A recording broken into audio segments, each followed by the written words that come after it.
तो अब हम क्वेश्चन नंबर 9 है उसको करने जा रहे हैं। क्वेश्चन नंबर 9 हमसे ये कह रहा है, एक विद्यालय 500 विद्यार्थी है, यानी एक विद्यालय के अंदर 500 विद्यार्थी है। पीटी के अभ्यास के लिए इन्हें इस तरह से खड़ा करना है कि पंक्तियों की संख्या कॉलम की संख्या के बराबर रहे। तो इस व्यवस्था को बनाने के लिए कितने विद्यार्थियों को बाहर खड़ा होना पड़ेगा। इस क्वेश्चन को समझे उससे पहले एक छोटा सा एग्जाम्पल समझते हैं। इससे क्या होगा कि उस एग्जाम्पल के बेस पर ये है, ठीक है ना। तो यहाँ पर बहुत ही सिंपल है ये। जैसे देखिए पंक्ति और कॉलम क्या होता है, मैंने पहले बताया था आपको। पंक्ति होती है इस तरह से चलने वाली, यानी लेफ्ट से राइट साइड की तरफ, ठीक है। जैसे मानते हैं ये 3 पंक्तियाँ हैं और पंक्तियों की संख्या कॉलम की संख्या के समान रहे, तो हम क्या करेंगे, कॉलम भी बनाएंगे। तो कॉलम किस तरह से होते हैं, ऊपर से नीचे की तरफ, ठीक है, ये रहे। अब इसका मतलब क्या है कि अगर 5 विद्यार्थी ऐसे खड़े हो रहे हैं तो 5 ऐसे भी खड़े होने चाहिए, जिसके कारण क्या होता है कि बराबर खड़े हो सकते हैं। तो मान लेते हैं कि हमारे पास में 23 विद्यार्थी है, मैं एग्जाम्पल दे रहा हूँ, ठीक है ना। 23 विद्यार्थी है, तो हम क्या करेंगे, 10 बच्चों को ऐसे खड़ा कर देंगे और 10 बच्चों को ऐसा खड़ा कर देंगे, जिससे क्या होगा कि पंक्तियों की संख्या कॉलम की संख्या के बराबर रहे। तो इसका मतलब 10 लेफ्ट हैंड और 10 ऊपर नीचे, यानी पंक्ति और कॉलम में रह रहे हैं, यानी ऐसे चल रहा है 1 2 3 4 ऐसे वगैरह वगैरह। 10 ही जो है इस तरह से लाइनें चल रही हैं और वापस ऊपर से नीचे भी काउंट कर रहे हैं, तो 10 विद्यार्थी मिल रहे हैं।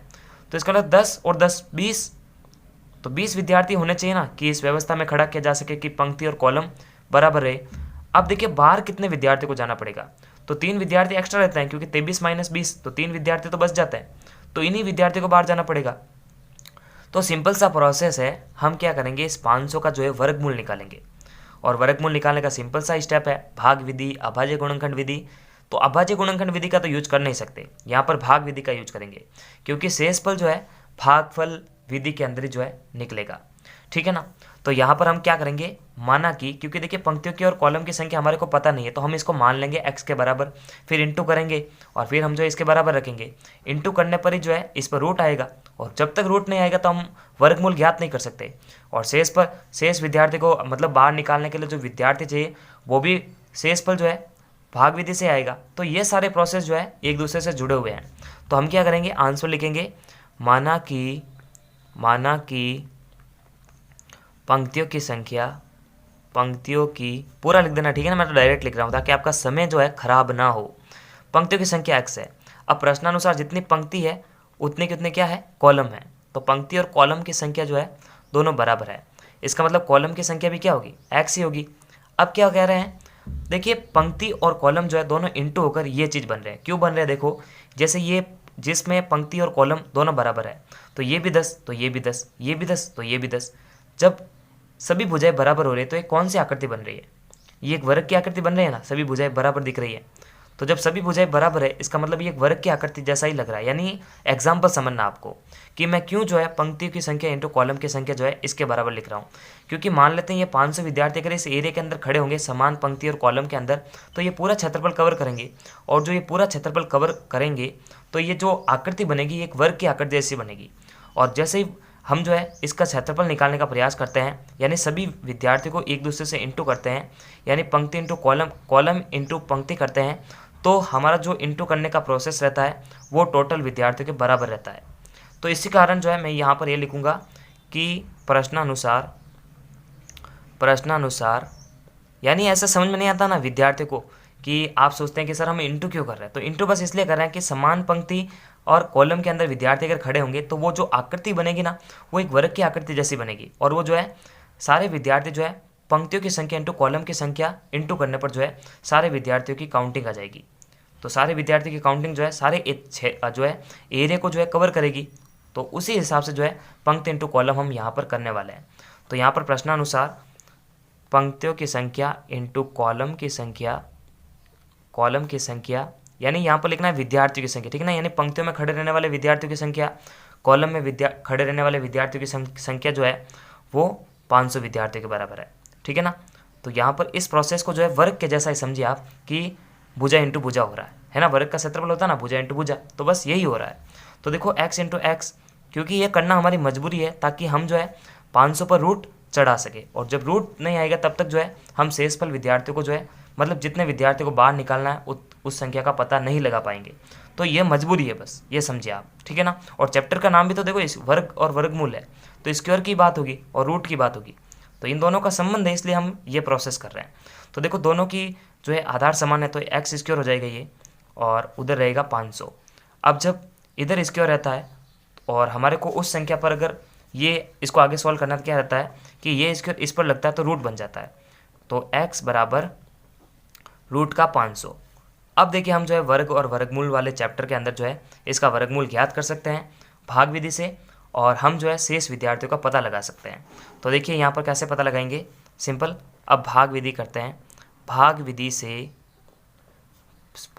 से 500 का वर्गमूल निकालने पर, ठीक है ना। तो भाग विधि से ही प्रोसेस करेंगे हम, तो ये सिंपल ही रहती है भाग विधि, हमने बहुत सारी प्रैक्टिस करी है, तो मेरे हिसाब से जो है अब आपके दिमाग के अंदर आ गया होगा, लेकिन फिर भी एक बार सीख लेते हैं। जैसे देखिए 500 है, इसको हमारे को जो है इस फ्रेम में एडजस्ट करना पड़ता है, ठीक है। फिर क्या करते हैं कि पीछे से 2-2 संख्याओं के जोड़े बनाते हैं, तो 2 संख्या को जोड़ा 0, अब आगे से तो एक संख्या है तो एक संख्या का जोड़ा रखना है। अब क्या करते हैं, जो पहली संख्या है वो चेक करनी है, यानी पहले जोड़े के अंदर जो संख्या है वो चेक करनी है कि किस संख्या के वर्ग के बराबर है, या फिर थोड़ा सा बड़ा है या फिर थोड़ा सा छोटा है, तो एडजस्ट करते हैं। जैसे हम 1 का कर रहे हैं तो 1 का 1 हो रहा है, 2 का कर रहे हैं तो 4 हो रहा है, 3 का वर्ग कर रहे हैं तो 9 हो रहा है, तो कौन सा लेना चाहिए, देखो ये लेना चाहिए। तो जिस संख्या का वर्ग कर रहे हैं वो यहाँ पर, इसके नीचे भी और भागफल में भी। फिर जो रिजल्ट आ रहा था वो इसके नीचे, किसके नीचे, पहले जोड़े के नीचे। फिर देखो यहाँ पर प्लस का चिन्ह, यहाँ पर माइनस का चिन्ह। अब क्या करेंगे, इनको जोड़ेंगे तो 2 और 2 4 हो जाते हैं। यहाँ पर एक संख्या रखनी है, यानी एक संख्या के लिए जगह रखनी पड़ती है, क्योंकि प्रोसेस ही कुछ ऐसा है। 5 में से 4 चला गया, बचा 1। पिछले जोड़े के अंदर दोनों संख्या जो है जैसे कि जैसे नीचे की तरफ जो है उतर जाएगी।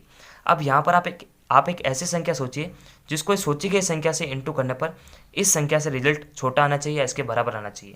तो यहाँ पर देखिए हम क्या करते हैं, जैसे यहाँ पर 1 रखते हैं तो देखिए 41 आ जाएगा, है ना। 1 रखेंगे तो 1 से इंटू करें 41 आएगा।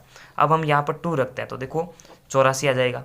तो कौन सा लेना चाहिए, 84 लेना चाहिए, क्योंकि देखो ये 84 जो है इसके काफ़ी करीब है, और 3 से इंटू करेंगे तो ज़्यादा आंसर आएगा, तो 100 से तो क्रॉस होना नहीं चाहिए, और ये तो काफ़ी हद तक छोटा है, तो इसी का यूज़ करेंगे।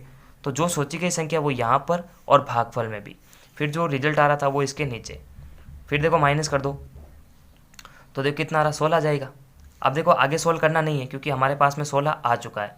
जब ये मान जो है और ये मान, यानी ये वाला जो शेषफल है, अगर इससे छोटा आ जाए ना तो प्रोसेस रोकना पड़ता है, बड़ा होगा तब तक तो भाग देते जाएंगे, क्योंकि देखो 100 तो 42 से बड़ा था, लेकिन अब ये 16 छोटा है, तो हम क्या करेंगे, प्रोसेस यहाँ पर रोक देंगे।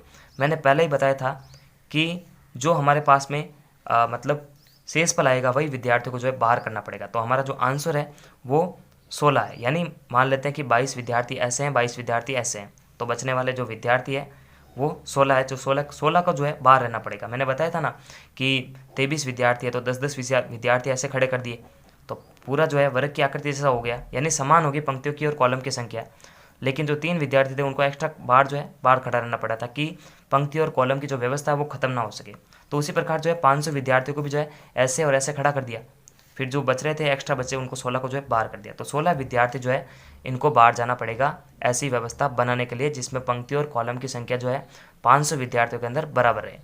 तो दोस्तों नमस्कार, थैंक्स फॉर वॉचिंग। और पूरे चैप्टर की जो प्लेलिस्ट की लिंक है आपको वीडियो के डिस्क्रिप्शन बॉक्स में मिलेगी, वहाँ जाकर बैक टू बैक सारे वीडियोस देख सकते हैं।